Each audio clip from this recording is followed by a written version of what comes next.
기도하겠습니다. 예수 그리스도 이름으로 성찬의 말씀 증거 후에 성찬 예식 거행하도록 하겠습니다. 성경 말씀 고린도전서 11장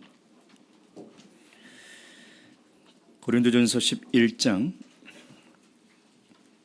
23절에서 26절까지의 말씀입니다.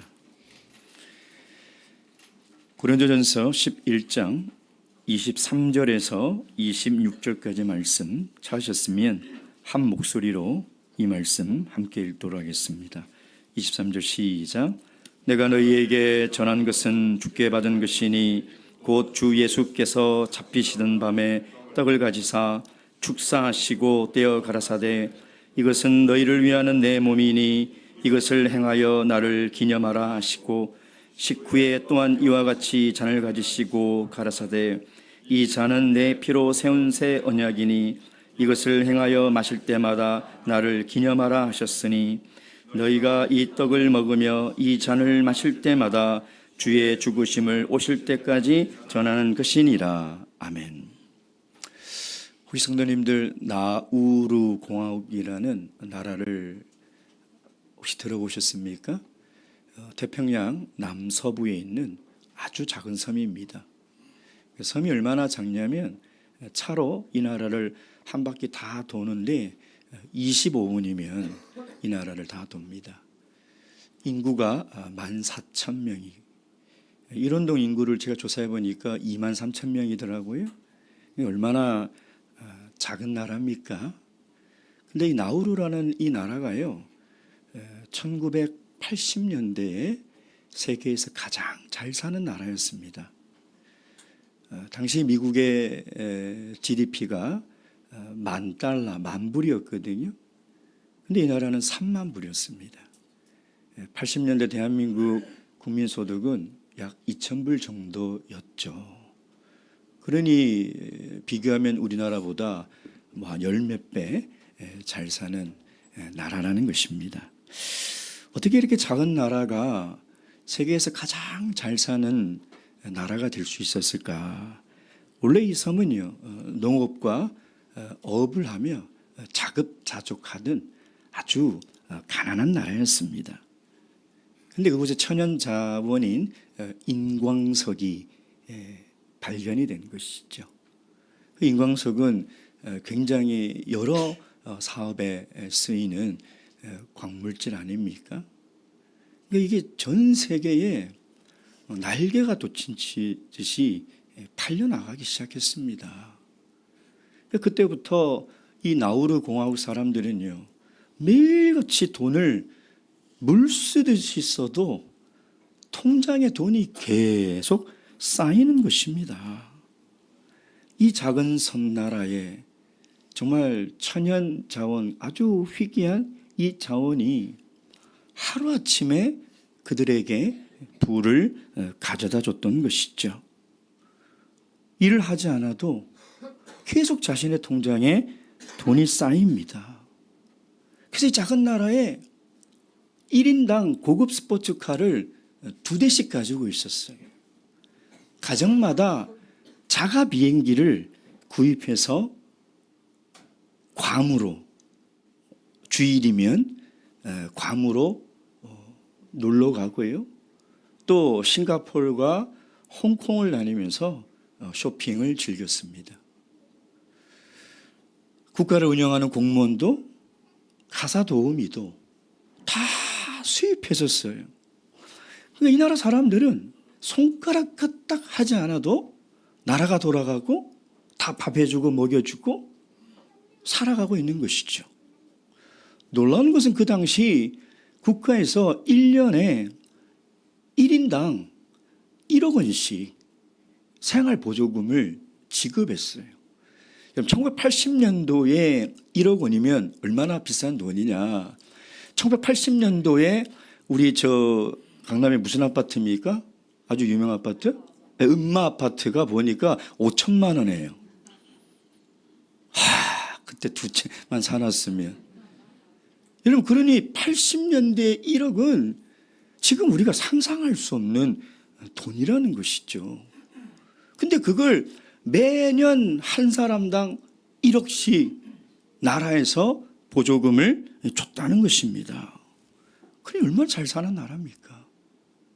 그런데 2003년 이 인광석이 다 고갈되었다라고 선언하는 순간 급작스러운 가난과 궁핍이 이 나라 사람들을 덮쳐버린 것이죠. 여러분, 자원이 고갈되고 다 그 땅을 파헤쳐서 그 인광석을 다 수출해서 부를 누리고 살다가 결국은 해수면이 높아져 가면서요, 지금 그 나라는 이제 잠기기 일보 직전입니다. 다 부유 속에 살아가다 보니까 전체 인구의 98%가 다 성인병, 당뇨, 비만에 병으로 고생하고 있고요. 그 부를 누리던 생활을 또 유지하려고 나라 빚을 갖다 쓰고 심지어는 범죄 조직에게 여권을 팔아서 국가가 그래서 유엔의 제지를 받는, 지금은 전 세계에서 가장 가난한 나라가 되어버렸어요. 유엔의 지원을 받지 않으면 하루에 밥도 한 끼 먹고 살 수 없는 가난한 나라가 되어버렸다는 것이죠. 여러분, 지금까지 여러분의 인생을 돌아보면 여러분 어떻게 사셨습니까?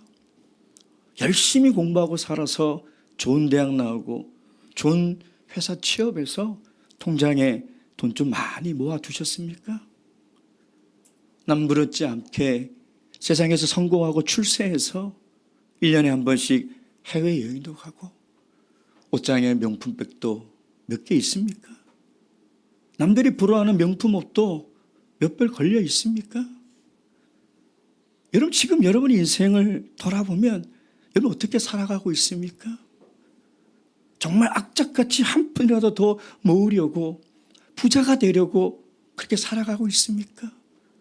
세상에서 성공했다는 소리 듣고 싶고 세상에서 출세했다는 인정받고 싶어서 그렇게 살아가고 있습니까? 잊지 마시기 바랍니다. 우리의 인생은 유한한 자원과도 같은 것입니다. 천하보다 귀한 우리의 인생을, 우리의 성공과 출세를 위해서 지금도 하루하루 맞바꾸어 살아가고 있다는 것을 여러분 잊어서는 안 됩니다. 여러분, 오늘 하루가 우리에게 그냥 거저 주어진 것이 아니에요. 오늘도 우리는 이 하루를 내 인생과 맞바꾸며 살아가고 있는 거예요. 지금 1초 1초가 나에게 주신 그 유한한 자원을 캐내서 내 인생을 위하여 맞바꾸며 살아가고 있다는 것입니다. 어느 날 이 유한한 인생은 고갈될 것입니다. 이제 더 이상 내 인생에 캐내야 될 시간이 다 끝나버릴 것입니다. 그때 여러분이 통장에 모아놓은 돈이 여러분의 생명을 지켜줄 수 있습니까? 그때 여러분이 이룬 성공과 출세가 여러분의 인생을 책임져 줄 수 있습니까? 여러분, 우리는 정말 이 성찬례를 통해서 다시 한번 진지하게 우리가 인생을 어떻게 살아왔는지, 그리고 내가 인생을 지금 어떻게 살아가고 있는지 다시 한번 주님의 살을 먹고 주님의 피를 마시면서 내 인생이 얼마나 고귀한 인생인지, 천하보다 귀한 이 내 생명을 위하여 주님의 귀한 생명을 희생하고 버리면서 맞바꾼 내 인생을 어떻게 살아가야 하는지 다시 한번 주님의 그 은혜를 깊이 묵상하셔서 정말 이 유한하고 한 번뿐이고 정말 쏜 화살처럼 빨리 지나가는 이 인생 허무하지 않게, 어느 날 이 인생의 시간이 다 고갈되어도 두렵지 않은 그런 인생을 다 살아가시길 주님의 이름으로 축원드립니다. 이제 성찬예식이 거행될 것입니다. 우리가 늘 잘 알다시피 이 성찬예식은 참예수교회의 3대 성례 가운데 하나죠. 성례입니다. 성례라는 것은 주님께서 제정하시고 제자들에게 지키라고 분부하시며 구원과 절대적인 관련이 있는, 이것을 참여하지 않고는 영생을 얻을 수 없고 이것을 참여하지 않고는 구원을 받을 수 없는 것이 성례인 것이죠. 오늘 이 성례에 참여하실 때에 이 귀한 성례에 주님께서 나를 동참하게 하시고 이 은혜를 누리는 주님의 은혜에 감사하는 시간이 되었으면 합니다. 먼저 이 성례를 통해서 주님께서 주시는 첫 번째 교훈이 뭐냐? 24절 말씀 함께 읽겠습니다. 시작. 축사하시고 떼어 가라사대 이것은 너희를 위하는 내 몸이니 이것을 행하여 나를 기념하라 하시고, 주님께서 유월절 마지막 만찬 십자가를 치시기 전에 제자들과 식사를 하시면서 떡을 떼시면서, 무교병 떡을 떼시면서 이것은 내 몸이니 라고 선언을 하셨다는 거예요. 그러니 오늘 우리가 이 나누는 떡은 축사한 이후에 주님의 몸이 됨을 우리는 믿어야 하는 것이죠. 마치 우리가 세례를 통해서 우리의 죄가 깨끗이 씻어지는 것이 비록 우리의 육적인 눈으로는 볼 수는 없지만 영적인 눈으로는 반드시 우리의 죄가 씻어진다는 것을 믿고 우리가 세례를 받지 않습니까? 마찬가지로 내가 받은 것이 떡이지만 이것이 축사 이후에는 영적으로 주님의 귀한 살임을 믿고 받아야 한다는 거예요.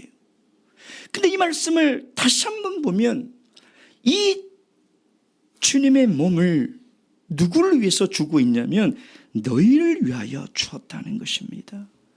너희를 위하여, 우리를 위하여, 나를 위하여 십자가를 주시고 이 살을 떼어 주셨다는 거예요.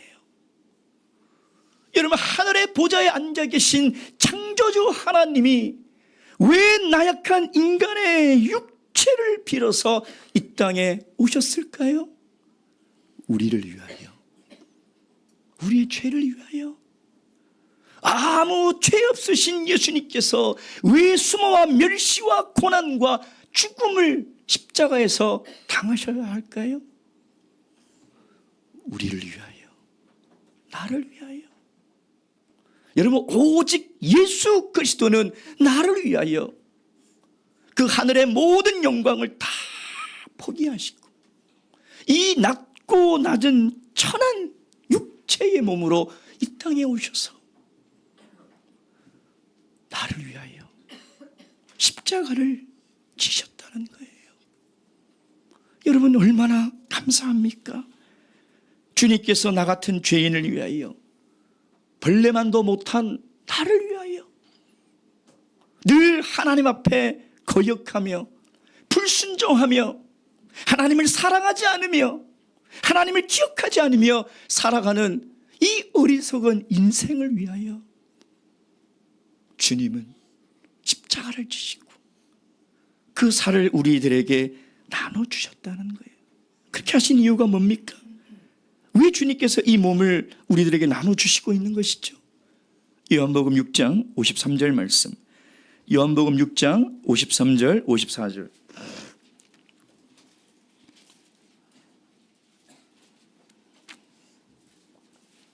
요한복음 6장 53절 54절 다 함께 읽겠습니다. 시작. 예수께서 이르시되 내가 진실로 진실로 너에게 이르노니 인자의 살을 먹지 아니하고 인자의 피를 마시지 아니하면 너희 속에 생명이 없느니라. 내 살을 먹고 내 피를 마시는 자는 영생을 가졌고 마지막 날에 내가 그를 다시 살리리니. 아멘. 여러분, 우리가 유한한 인생을 살아가다 보면 언젠간 반드시 우리 인생이 끝나는 그 지점을 우리는 마주하게 될 거라는 거예요. 그 인생을 아시고 예수님은 우리에게 영생을 주시는, 영원한 생명을 주시는 거예요. 그 유한한 인생이 무한한 인생 속으로 들어가는 것, 이 유한한 인생 속에 영원한 생명이 들어오는 것, 그 신비의 시간이 바로 주님의 몸을 받아 먹는 성찬의 시간이라는 거예요. 주님의 그 피를 받아 마시는 성찬의 시간이라는 거예요. 여러분 세상 어디에서 영생을 돈을 주고 살 수 있겠습니까? 여러분의 돈으로 여러분의 인생을, 여러분의 시간을, 여러분의 목숨을 1초라도 늘릴 수 있겠습니까? 여러분이 거둔 성공과 출세가, 명예가 여러분의 삶을 단 1초라도 연장할 수 있습니까? 없습니다. 없어요. 내가 숨을 들어 마셨다가 뱉지 못하면 그것으로 내 인생은 끝이 나는, 숨을 거두는 거예요. 숨이 끊어지는 거예요. 그런 우리의 인생을 주님은 아시고 주님의 몸과 피를 우리에게 나눠주면서 우리 안에 영생을 주시는 거예요. 영원한 생명을 주시는 거예요. 그러니 어디에서 이 영생을 돈으로 살 수 있으며 세상의 명예와 성공으로 구할 수 있습니까?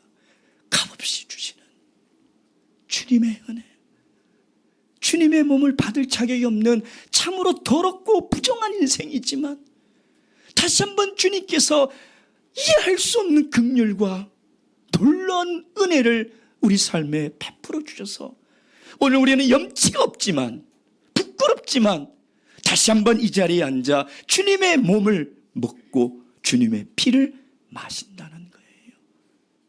나를 위한 그 하나님의 사랑이 얼마나 위대하시고, 나를 위하여 십자가를 지신 그 사랑이 얼마나 큰지를 여러분 아셔야 돼요. 그리고 두 번째 이 성찬의 교훈이 무엇입니까? 우리 24절 25절 축사하시고 떼어 가라사대 이것은 너희를 위하는 내 몸이니 이것을 행하여 나를 기념하라. 25절 식후에 또한 이와 같이 잔을 가지시고 가라사대 이 잔은 내 피로 세운 새 언약이니 이것을 행하여 마실 때마다 나를 기념하라. 기념하라는 거예요. 여러분, 예수님께서 기념하라는 것은 명령입니다. 우리가 성찬을 반드시 행해야 되는 이유는 주님께서 세우시고 이 성찬을 반드시 행하라 라고 명령하셨기 때문이에요. 근데 이 성찬을 우리가 행하지 않는다면 주님의 말씀에 불순종하는 것이죠. 그래서 반드시 우리는 성찬을 행해야 되는데, 오늘 바울 사도가 주님의 성찬을 주님의 계시로부터 직접 받아서 지금 오늘 우리에게 이야기하는 가장 성찬의 중요한 강조가 무엇이냐? 주님을 기념하라는 거예요. 기념하라. 이 기념하라는 두 가지 의미가 있습니다. 첫째는 이 성찬을 형식적으로 받지 말라는 것입니다. 당시 고린도 교회에는 늘 성찬이 있다 보니까 성찬이 형식화되어 버렸어요. 그냥 먹고 마시는 시간이지 그 성찬을 통해서 주님의 사랑을 기억하지도 않고 주님의 은혜를 묵상하지도 않고 그냥 몸뚱아리만 앉아서 먹고 마시는 시간이 되어버렸다는 것입니다. 여러분, 만약에 우리가 그런 성찬을 행한다면 그건 우리의 죄를 먹고 마시는 것과 다를 것이 없는 거예요. 여러분, 성찬이 형식적으로 되어서는 안 된다. 기억하라는 것은 내 온 마음을 내서 그 주님의 죽으심을 내 마음에 가득 채우라는 거예요.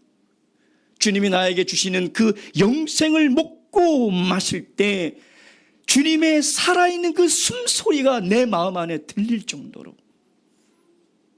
살아있는 주님이 느껴질 정도로 내 온 마음을 다해서 이것을 기념하라, 생각하라는 거예요. 묵상하라는 거예요. 그럴 때 이 성찬이 우리에게 주시는 은혜와 축복이 있는 거예요. 두 번째 기념하라는 것은 기억하라는 것이죠. 잊지 말라는 거예요. 주님의 그 크신 은혜를 깊이 생각하라는 거예요. 근데 우리 인간은 원수는 늘 돌에 새기고 은혜는 물에 새기잖아요. 화장실 들어가기 전에 마음 다르고 나올 때 마음 다른 것이, 그게 이 간사한 우리들의 마음이라는 거예요. 그렇게 힘들 때는 하나님 아버지 없으면 안 될 것처럼 살다가 평안하고 형통하면 또 그 은혜를 잃어버리고 살아가고, 내가 열심히 살아서 지금까지 살아온 것 같이, 내가 건강해서 여기까지 온 것처럼, 내가 노력해서 여기까지 이룬 것처럼 착각하며 교만하며 살고 살아가고 있지 않냐 이 말이에요. 여러분, 주님의 은혜와 은택을 잊어서는 안 돼요. 하나님의 은혜가 없이 우리가 어떻게 여기까지 올 수 있습니까? 여러분, 생각해 보세요. 우리처럼 간사하고 고집스럽고 우리처럼 변하지 않고 우리처럼 불순종하는 나를 어떻게 지금 이 순간까지 여기에 앉아있게 할 수 있냐 이 말이에요. 하나님의 은혜가 아니면 불가능한 거예요. 하나님의 은혜가 아니었다면 우린 여기 이 자리에 앉아있을 수 없는 것이죠. 그러니 그 죽으심의 은혜, 그리스도의 한량없는 은혜와 사랑을 기념해야 돼요. 마지막 세 번째 바울 사도가 우리들에게 이야기하는 것은 26절입니다. 다 함께 읽겠습니다. 시작. 너희가 이 떡을 먹으며 이 잔을 마실 때마다 주의 죽으심을 오실 때까지 전하는 것이라. 여러분, 성찬에 참여하면 반드시 결심하고 결단해야 돼요. 내가 주님의 은혜로 말미암아 자격 없고 이 거룩한 주님의 몸에 참여할 수 없는 삶을 살아가고 있지만 주님이 또 나를 용서하시고 받아주셔서 이 영생과 부활의 축복에 참여하는 이 주님의 사랑을 받았다면 우린 반드시 결심해야 돼요. 주님의 죽으심을 주님이 오실 때까지 나도 전하며 살아야 되겠다. 나도 주님의 증인으로 살아야 되겠다. 그 결심이 있어야 된다는 거예요. 코카콜라 창업주인 로버트 우들러프라는 이 회장은 그런 얘기를 했습니다. 내 피에, 내 혈관에 흐르는 것은 피가 아니라 코카콜라다. 직원들에게 이야기하면서 이 코카콜라가 전 세계 모든 사람에게 흐를 수 있도록 해라.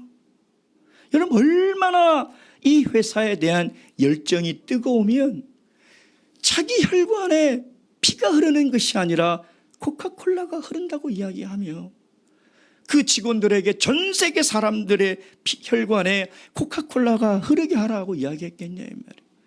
여러분, 이것이 우리 예수 그리스도가 십자가를 지시고 이 죄악된 세상을 향한 구원의 열망이라는 거예요.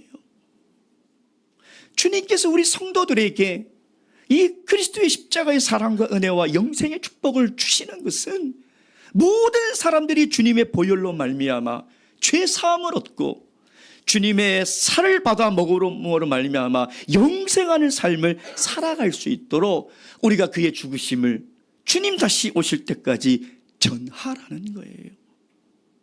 사랑하는 성도 여러분, 근본 가을 전도 영은회를 위해서 참 열심히 준비하셨습니다. 제가 부재하고 잘 챙기지도 못하는 가운데 우리 전도 임원을 중심으로 참 우리 신도의 책임자들 하나부터 열까지 꼼꼼하게 계획하시고 또 실행하시는 모습을 볼 때 참 너무나 감사했습니다. 그리고 우리 많은 성도님들이 함께 마음을 모아 태신자를 삼고 그들의 이름을 적어내고 그들을 위해서 눈물로 기도하지 않았습니까? 주님께서 이 마음을 얼마나 예쁘게 보시겠습니까? 얼마나 귀하게 보시겠습니까? 금방 가을 영혼에 특별히 성찬식이 끝난 이후에는 우리가 더욱더 힘을 써 주님의 죽으심을 주님 오실 그때까지 늘 우리 입술로 삶으로 증거하며 전하며 살아가는 저와 여러분이 되기를 주님의 이름으로 축원드립니다. 묵도하시겠습니다.